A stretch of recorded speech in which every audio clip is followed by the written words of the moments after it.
Bonjour. Alors aujourd'hui, ce petit exercice d'arithmétique tiré du bac S 2012, centre étranger.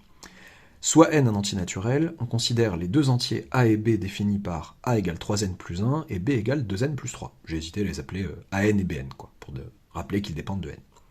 Déterminer en fonction des valeurs de n le PGCD de a et b. Vous pouvez vous donner une quinzaine de minutes de réflexion et de recherche avant de regarder la correction et correction. Alors, quand on a une situation comme celle-là, voilà, on a deux entiers dont on veut le PGCD, deux entiers qui dépendent de n. Ce qu'on va souvent faire, c'est se référer à cette propriété super sympa, très utile en arithmétique, qu'on apprend souvent dès le début de l'année quand on fait de l'arithmétique, et qu'on oublie au fur et à mesure avec les autres propriétés qui viennent de la chasser, sur les congruences, sur les PGCD, etc.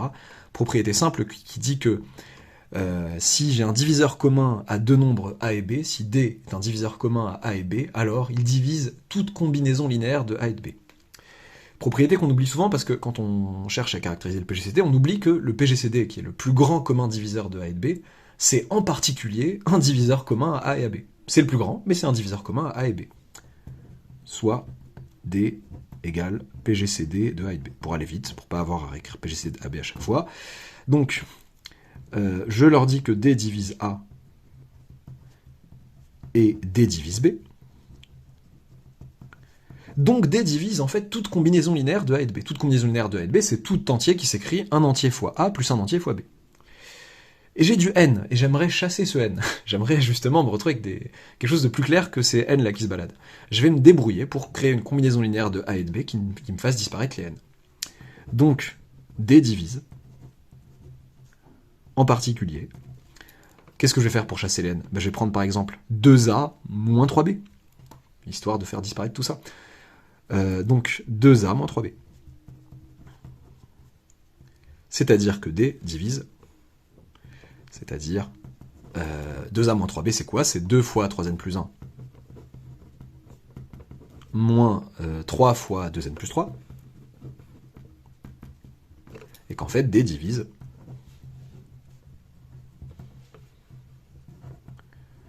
je calcule, 6n moins 6n, au revoir, 2 moins 9, ça fait moins 7. D divise en fait moins 7, c'est-à-dire que D divise 7, quoi.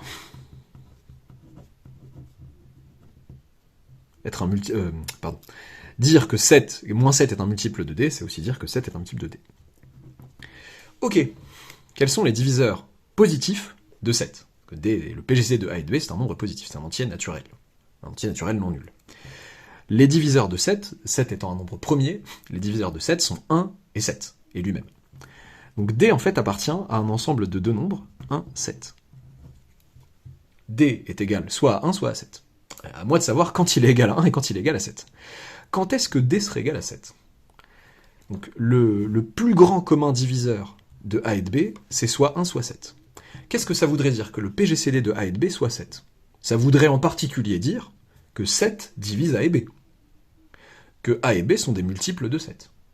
À moi de voir pour quelle valeur de n est-ce que A et B sont simultanément multiples de 7.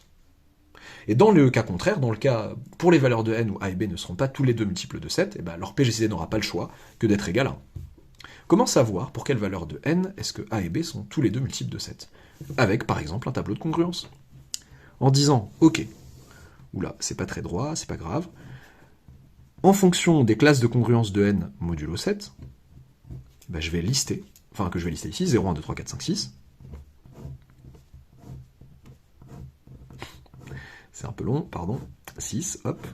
Et je vais regarder les classes de congruence de 3n plus 1 et de 2n plus 3 modulo 7. 3n plus 1 congru à blablabla modulo 7. Et 2n plus 3 aussi. Tac. Ok, pour 0, quand n est congru à 0 modulo 7, donc là je vais aller un peu vite, calcul simple sur les congruences, 3n plus 1, ça sera congru à 1 modulo 7, 2n plus 3 à 3 modulo 7. Pour 1, alors qu'est-ce que je vais faire ? Je vais plutôt travailler par ligne, 3n plus 1, donc ça ferait modulo 7, ça ferait du 4 modulo 7. Pour 2, ça ferait du 0 modulo 7, 6 plus 1, 7 modulo 7. Pour 3, ça ferait du 10 modulo 7, donc du 3 modulo 7. Qu'est-ce que je raconte? J'ai peur d'avoir d'une bêtise ici. Non, j'ai pas dit de bêtise. 9 plus 1, ça fait bien 10. Pour 4, n plus 1... pour 3 fois 4 plus 1 modulo 7, ça ferait du 13 modulo 7, et ça fait donc du 6 modulo 7. 3 fois 5, 15 plus 1, 16, ça fait du 2 modulo 7. 3 fois 6, 18 plus 1, ça fait du 19, et ça fait du 5 modulo 7. Ok, en réalité, il me suffit de calculer lui. La vraie question que je me pose, c'est quand est-ce que 3n plus 1 et 2n plus 3 sont simultanément multiples de 7? Donc simultanément congrus à 0 modulo 7. C'est dans ce cas-là que je peux espérer que leur PGCD soit 7. En fait, il me suffit de regarder celui-là, parce que pour les autres, c'est mort déjà. Donc je pourrais les faire, mais pour les autres classes de congruence de n modulo 7, bah, ça sert à rien de savoir à quoi 2n plus 3 va être congru modulo 7, même si j'obtiens un 0, bah, j'aurai pas le 0 pour le 3n plus 1. Donc il suffit de regarder ici. 2n plus 3 lorsque n est congru à 2 modulo 7, ça fera du 4 plus 3, ah bah ça tombe bien, ça fait 7 modulo 7, donc 0 modulo 7. Donc, en réalité, 7 divise... donc pardon, 3n plus 1, a et b, donc si et seulement si. Donc cette propriété est équivalente à dire que n est congru à 2 modulo 7. Ok, donc il y a deux cas de figure. Si n est congru à 2 modulo 7, eh bien, 7 divise a et b, et donc PGCD de a et de b que j'ai appelé d, égale 7, puisqu'il est égal soit à 1, soit à 7, mais 7 est un diviseur commun, donc le plus grand commun diviseur ne peut pas être 1, ça sera 7 dans ce cas-là. Et sinon, eh bien, le PGCD de a et de b, qui ne peut pas être 7, puisque 7 ne sera pas un diviseur commun à a et à b dans ce cas-là, eh bien, dans ce cas-là, le PGCD de a et de b, c'est 1. Voilà. Donc la question, c'était déterminer en fonction des valeurs de n le PGCD de a et de b, j'ai répondu à la question, en fonction des valeurs de n. Donc, si je veux être encore plus précis, si n est congru à 2 modulo 7, ça veut dire quoi? Ça veut dire que s'il existe, si n appartient, ce serait du zèle absolu, mais c'est-à-dire si n appartient à l'ensemble des 7k plus 2, avec k appartenant, je mets à n spécifiquement, parce qu'on m'a dit que n c'était un entier naturel. Si je mets appartient à z, c'est pas faux en soi, mais les cas négatifs ne vont pas déboucher sur du n positif. Si je prends moins 7 plus 2, moins 7 fois 2 plus 7 fois moins 2 plus 2, etc., ça marchera pas. Donc voilà. Donc en fonction des valeurs de n, voilà le résultat.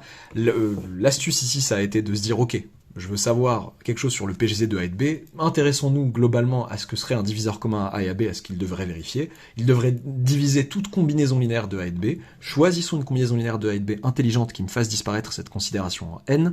Ah bah ça tombe bien, elle me fait apparaître du 7.